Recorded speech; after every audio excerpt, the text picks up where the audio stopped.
ब्रह्मा जी कहते हैं, अब मैं पूजा की सर्वोत्तम विधि बता रहा हूँ, जो समस्त अभीष्ट तथा सुखों को सुलभ कराने वाली है। देवताओं तथा ऋषियों, तुम ध्यान देकर सुनो। उपासक को चाहिए कि वह ब्रह्म मुहूर्त में शयन से उठकर जगदम्बा पार्वती सहित भगवान शिव का स्मरण करे तथा हाथ जोड़कर मस्तक झुकाकर भक्ति पूर्वक उनसे प्रार्थना करे। देवेश्वर, उठिए उठिए, मेरे हृदय मंदिर में शयन करने वाले देवता उठिए। उमाकांत, उठिए और ब्रह्मांड में सबका मंगल कीजिए। मैं धर्म को जानता हूँ, किंतु मेरी उनमें प्रवृत्ति नहीं है। मैं अधर्म को जानता हूँ, परंतु मैं उससे दूर नहीं हो पाता हूँ। महादेव, आप मेरे हृदय में स्थित होकर मुझे जैसी प्रेरणा देते हैं वैसा ही मैं करता हूँ। इसी प्रकार भक्ति पूर्वक कहकर अपने गुरुदेव के चरण पादुकाओं को स्मरण करके बाहर से दक्षिण भाग में मलमूत्र का त्याग करने के लिए जाएं।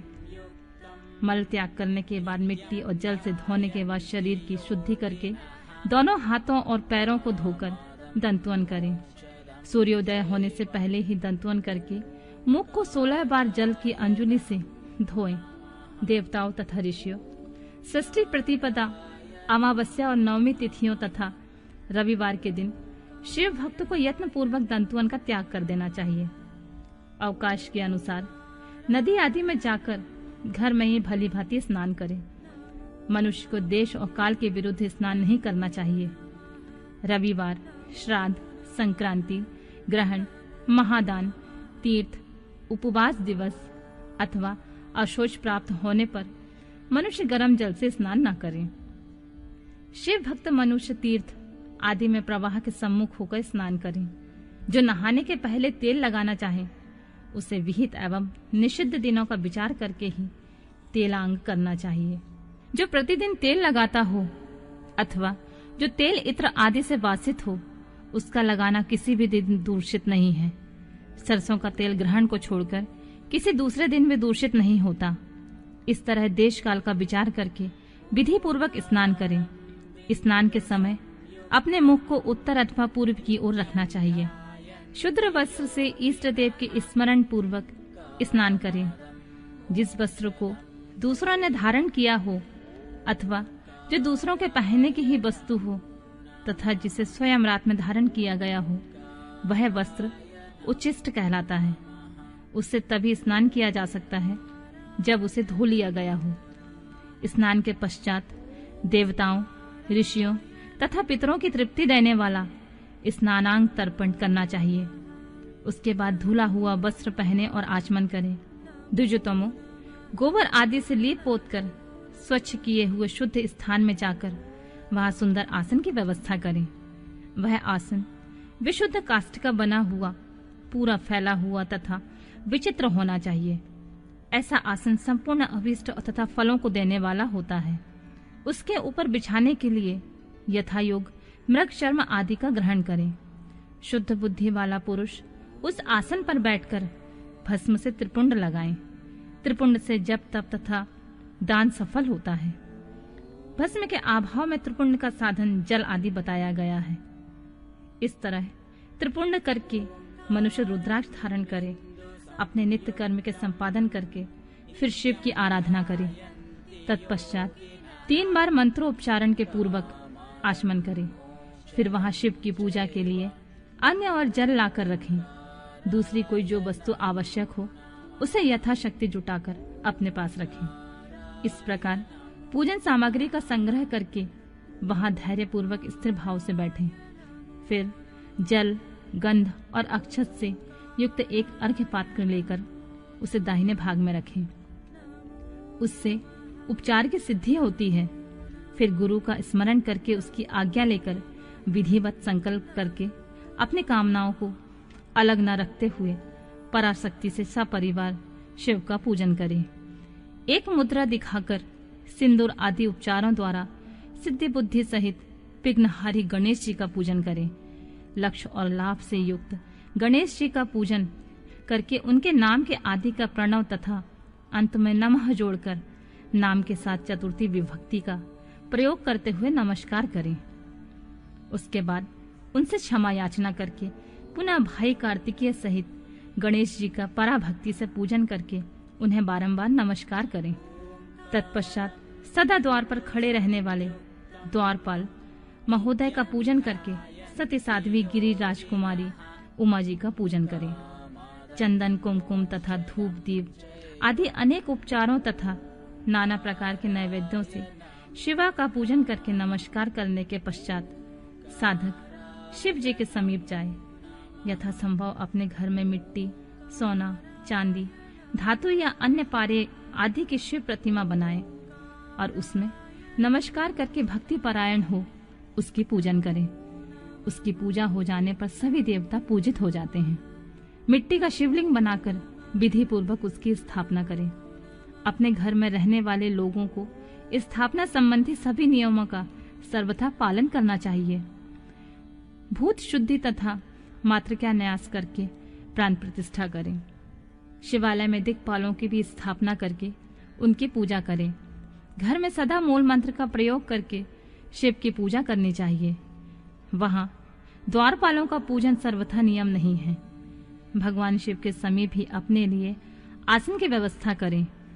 उस समय उत्तराभिमुख बैठकर फिर आचमन करें। उसके बाद दोनों हाथ जोड़कर तब प्राणायाम करें। प्राणायाम काल में मनुष्य को मूल मंत्र की 10 आवृत्तियां करनी चाहिए। हाथों से 5 मुद्राएं दिखाएं।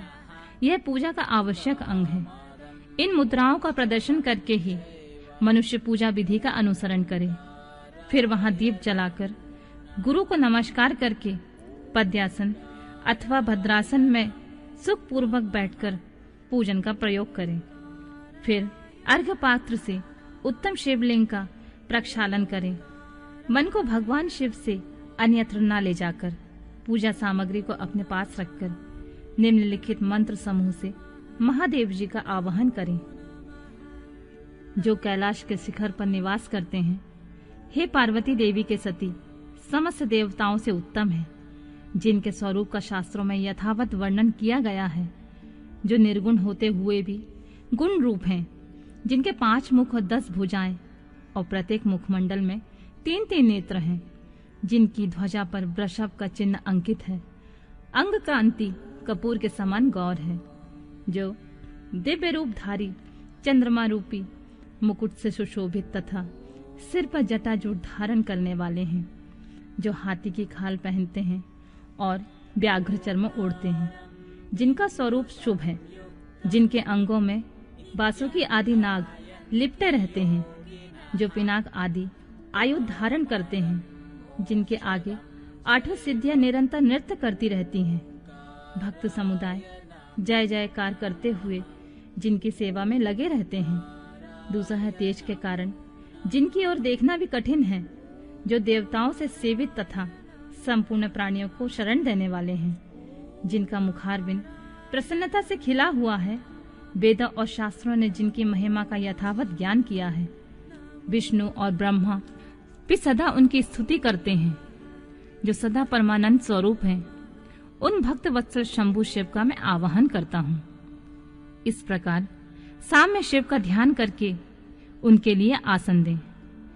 चतुर्थ पर्यंत पद से ही क्रमशः सब कुछ अर्पित करें। आसन के पश्चात भगवान शंकर को पाद्य और अर्घ्य दें। फिर परमात्मा शंभु को आचमन कराकर पंचामृत संबंधी द्रव्यों द्वारा प्रसन्नता पूर्वक शंकर को स्नान कराएं। वेद मंत्रों द्वारा नाम पदों का उच्चारण करके भक्ति पूर्वक यथा योग समस्त द्रव्य भगवान को अर्पित करें। अभीष्ट द्रव्य को शंकर के ऊपर चढ़ाएं। फिर भगवान शिव को वारुण स्नान कराएं। स्नान के पश्चात उनके शरीर अंगों में सुगंधित चंदन तथा अन्य द्रव्यों का यत्नपूर्वक लेप करें। फिर सुगंधित जल से उनके ऊपर जल धारा गिराकर अभिषेक करें। वेद मंत्रों अथवा शिव के 11 नामों द्वारा यथावकाश जल धारा चढ़ाकर वस्त्र से शिवलिंग को अच्छी तरह पोंछे। फिर आचमनार्थ जल दे और वस्त्र समर्पित करें। नाना प्रकार के मंत्रों के द्वारा भगवान शिव को तिल, जौ, गेहूं, मूंग और उड़द अर्पित करें। फिर 5 मुख वाले परमात्मा शिव को पुष्प चढ़ाएं। प्रत्येक मुख पर ध्यान के अनुसार यथोचित अभिलाषा करके कमल, शतपत्र, शंखपुष्प, कुशपुष्प, धतूर, मंदार, द्रोण पुष्प, तुलसी दल एवं बिल्व पत्र चढ़ाकर पराभक्ति के साथ भक्त वत्सल भगवान शंकर की विशेष पूजा करें। ये सब वस्तुओं का अभाव होने पर शिव को केवल बिल्वपत्र ही अर्पित करें। बिल्वपत्र समर्पित होने से शिव की पूजा सफल होती है। तत्पश्चात सुगंधित चूर्ण और सुवासित उत्तम तेल विविध वस्तुएं बड़े हर्ष के साथ भगवान शिव को अर्पित करें। फिर प्रसन्नता पूर्वक गुग्गल तथा अगुरु आदि की धूप निवेदन करें। तत्पश्चात शंकर जी को घी से भरा हुआ दीपक दें। इसके बाद निम्नलिखित मंत्रों से भक्ति पूर्वक पुनः अर्घ्य दें और भक्ति भाव द्वारा वस्त्र से उनके मुख का मार्जन करें। प्रभु महादेव जी, आपको मेरा नमस्कार है। आप इस अर्घ्य को स्वीकार करके मुझे रूप दीजिए, यश दीजिए, भोग दीजिए तथा भोग और मोक्ष रूपी फल प्रदान कीजिए। इसके पश्चात भगवान शिव को भांति भांति उत्तम नैवेद्य अर्पित करें। नैवेद्य के पश्चात प्रेम पूर्वक आचमन कराएं। उसके बाद सांगोपांग तांबूल बनाकर शिव को समर्पित करें।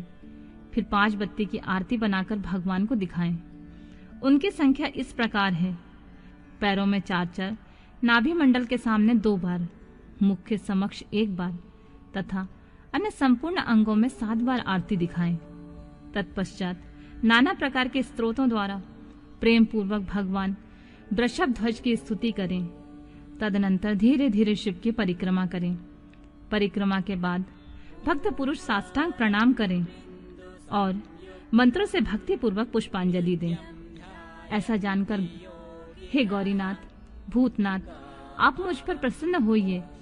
प्रभु, धरती पर जिनके पैर लड़खड़ा जाते हैं उनके लिए भूमि ही सहारा है। उसी प्रकार जिन्होंने आपके प्रति अपराध किए हैं उनके लिए भी आप ही शरणदाता हैं। इत्यादि रूप से बहुत बहुत प्रार्थना करके उत्तम विधि से पुष्पांजलि अर्पित करने के पश्चात पुनः भगवान को नमस्कार करें और फिर मंत्र से विसर्जन करना चाहिए। देवेश्वर प्रभु, अब आप परिवार सहित अपने स्थान को पधारें। नाथ, अब पूजा का समय हो गया है, तब पुनः आप यहाँ सादर पदार्पण करें। इस प्रकार भक्त वत्सल शंकर जी की बारंबार प्रार्थना करके उनका विसर्जन करें और उस जल को अपने हृदय से लगाएं तथा मस्तक पर चढ़ाएं। ऋषियों, इस तरह मैंने शिव पूजन की सारी विधि बता दी है जो भोग और मोक्ष देने वाली है। अब और क्या सुनना चाहते हो?